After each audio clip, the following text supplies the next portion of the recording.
Hey, what's going on, people? It's not your average Josh back here for another movie review, and today I am reviewing the new Guy Ritchie film, The Covenant, starring Jake Gyllenhaal and Dar Salim. If you enjoyed this video, hit that like button, and also if you have any thoughts on this movie or anything else, you can put down in the comment section below.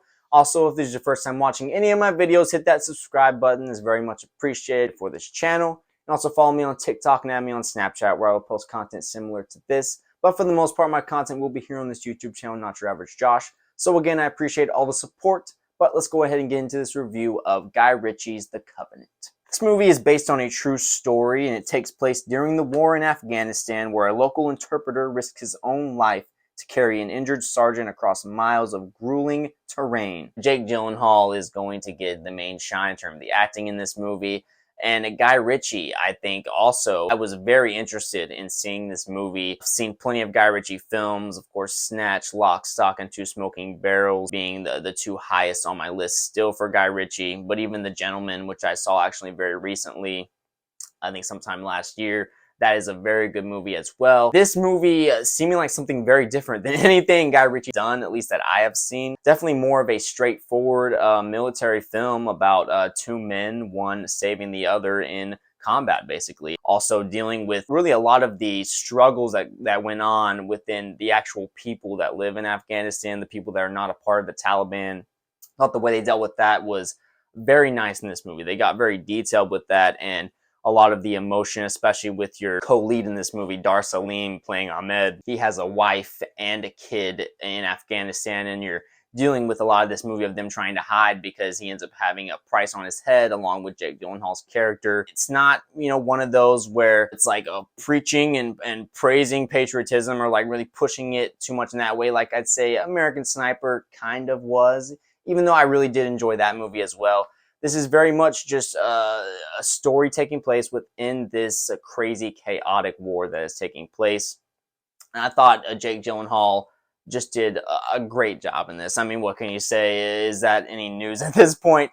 He just did so well playing this man, Sergeant John Kinley, leading his whole group of people really from the beginning of this movie. You spend a lot of time with this main group that they're with. Ahmed is here, again, played by Dar Salim, being the interpreter for this group. And you really spend like the first, I'd say like 30 minutes of this movie really with this group of people, and they end up going out on this mission, and basically some bad shit goes down, leads to Dar Salim having to go on this huge trek trying to save Jake Gyllenhaal's character, Sergeant John Kinley, who ends up getting injured. And this whole long journey they go on really was brutal. Like this movie definitely really gives you a feel for the terrain that is involved with Afghanistan. Dar Salim did a really good job in this movie. You really felt the struggle, the pain that was going on in his head. He is an interpreter that is working with the U.S. at the beginning of this movie, but you find out as the movie goes on that he has dealt with the Taliban in the past, and he has done some shady stuff to help his family or whatever circumstance he was in, and that ends up leading to the price that's on his head. And now that he saves John Kinley, he ends up having even more of a price on his head, and that's where this movie ends up leading to in the third act of this movie. And again, I thought Dar Salim was just really good in this movie, playing this guy who is just trying to help his family and just trying to find a way to get some visas to get to the United States so he can not be under the thumbnail of the Taliban and be constantly worried. His wife just had a kid, so they're trying to raise this family.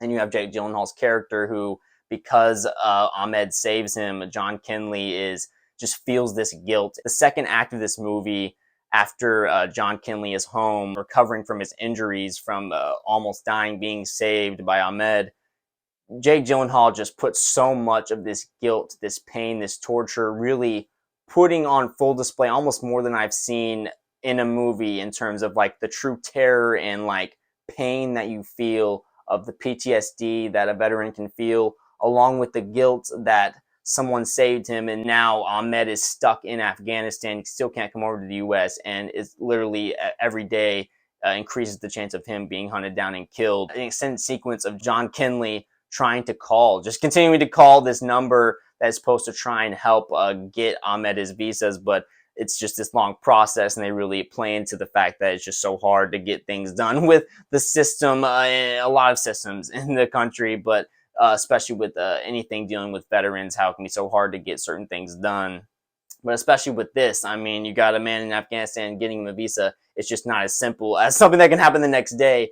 And again, just the emotions that Jake Gyllenhaal portrayed in some of these scenes, you felt like this dude had been to war and he became the character. And I mean, again, what's new? Jake Gyllenhaal's done that throughout his career at this point. Such a great actor. I just love the emotion he brought to this movie.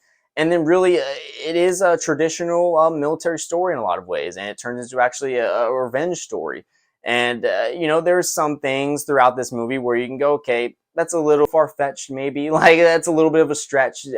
Would that have happened in real life? But again, this is based on a true story, but obviously they're going to embellish certain things. So you have all those elements, obviously, throughout this movie. But in the end, it really is just a nice, good, well-done military story. The action and some of these settings, some of the action set pieces in this movie are brilliantly done, where you have these shootouts that take place, where I was really impressed with the way Guy Ritchie filmed it, and it really did feel like he was going out of the box here with this movie. And if you're one of those people, I know my friend, when I was kind of telling him about my experience with this movie, and I said it definitely feels the least Guy Ritchie film that Guy Ritchie has done. Like, there is a few moments at the beginning of this movie that have a little bit of the Guy Ritchie style, and if you've seen any of his movies, you kind of probably will know what I'm talking about in terms of some of the quick camera cuts and just some of the quippy dialogue and quick ways that you can go about the story. There is a little bit of that style at the beginning of this movie, but for the most part, this feels like a movie that could have been directed by anybody. And I know Aladdin, he also did, Guy Ritchie. I wasn't the biggest fan of that Aladdin movie, but also that was kind of a little bit of a different story. I am so impartial to the original Aladdin movie. It was just hard for me to wrap my head around. Again, some of the live action Disney I just have not been the biggest fan of, but again, that's a whole nother story. But this really felt to me just a really well-made action movie, a war film, revenge film. I don't have any major negatives that stand out. There'll be some moments throughout where, again, you're just like, okay, would that have really happened in real life, or are they just stretching this for the movie? But overall, I was really in on this journey. When the action scenes were going on, even some of the lesser characters that were just a part of the main group here, I did not want any of them to die. Like, I was really emotionally connected, obviously more with your main characters here, John Kinley and Ahmed. I think this movie accomplished most of what it wanted to and intended to. But that's my main thoughts. I'm going to give Guy Ritchie's The Covenant an 8 out of 10. Really solid movie. I can definitely see if you're someone that's going into this movie hoping for a different stylistic approach to this movie with Guy Ritchie directing it than your traditional war film, I think you might be a little disappointed. There's not as much of that unique style here. It is definitely more of a straightforward, general, I guess, a cliche, if you will. I don't necessarily say that in a bad way. I think the acting is really well done here. It's just a really well shot, well put together. Script is really well done. Really good story. Anthony Starr also is in this. This is the first movie I think I remember seeing him in. Definitely since I've known him as being Homelander on The Boys. Love The Boys. If you haven't seen that show, go check that out. I mean, he is so good in this. Really makes a brief appearance in this movie. He does have a badass moment near the end of this movie that definitely was like, all right, man, all right, your character's cool as fuck. But what do you guys think? Have you seen this movie? Do you care to see it? And if you have, what do you think about it? Do you love it, hate it? Are you more in the middle? What was your experience with this? Leave a comment down below, and also hit that like button if you enjoyed this video.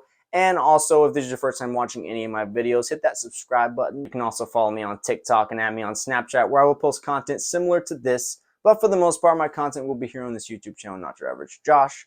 So again, I appreciate all the support. Be looking for more videos very soon, and I will talk to you guys later.